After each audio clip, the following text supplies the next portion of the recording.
Buongiorno, this is Mr. K's, and we're going to be talking about the Roman Empire and how it developed. Last chapter was Greece, now we're going to be talking about the Romans. Quite definitely, the Romans are going to adopt and preserve Greek culture. The Greeks came before the Romans, and when the Romans took over, the Greeks, they kind of incorporated a lot into the Roman Empire. That's cultural diffusion for sure. Rome began, by legend, that twin boys, orphaned in the wilderness and raised by a she-wolf, Romulus and Remus, they founded Rome about 2,700 years ago. I don't know if that's true or not, but that's the legend, Romulus and Remus, and I think the word Rome comes from Romulus. The reality here is that Rome was built on 7 rolling fertile hills with a river running through it, the Tiber River. There was contributions by the Greeks for sure, the Latins, and the Etruscans, ancient Italians. They all helped to build what we know now as the city of Rome. Rome is not on the coast, it's inland on the boot of Italy.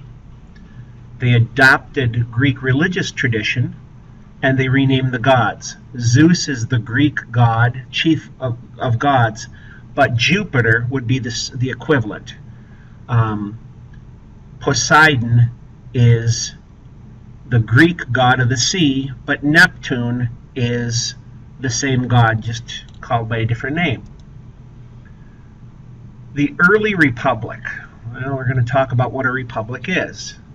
2,500 years ago, Rome overthrows its king, and it began a new rule in which they adopted democracy, but not direct democracy. It's going to be a republic.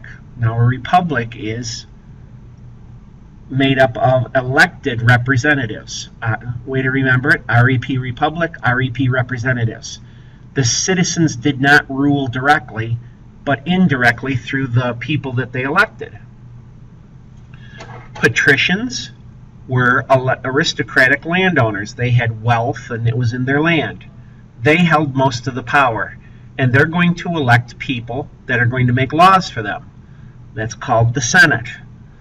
The poor people are called the plebeians. They're commoners, and they comprise most of the population of Rome, of the Roman Empire.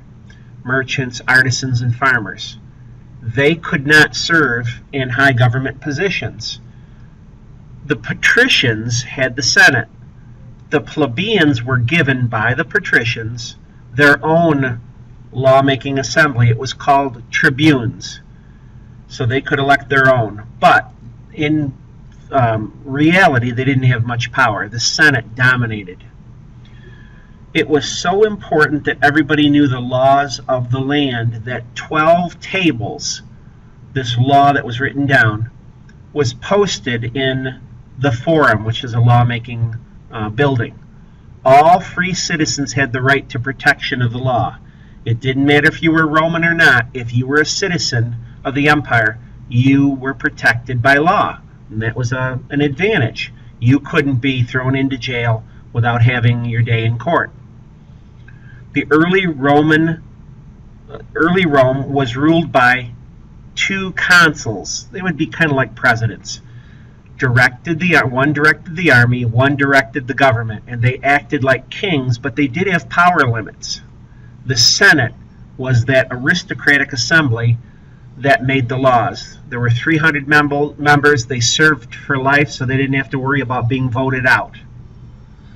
In times of crisis, you could have a dictator that was appointed by the Senate, and it only lasted for 6 months at a time. Then they had to step down. It was chosen by the consuls and the Senate. This was only during times of like war or disease or pestilence, etc., only an emergency. Otherwise, it was a republic, representatives. All landowners had to serve in the army, and many men made up a legion. About 5,000 foot soldiers became a legion. The beauty of this is they could serve in smaller units of 80 to 100 men called centuries. They could go off by themselves, or they could be part of a bigger unit, and their strength was the flexibility, their independence, and the fact that they lived off the land. This is going to point to Rome's rise to power. They cleaned up any tribes or any resistance on the boot of Italy, and they're going to spread their power throughout the Mediterranean. Okay, spreading your power.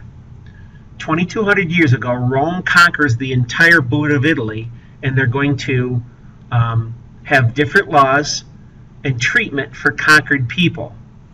They were lenient. They allowed Rome to grow.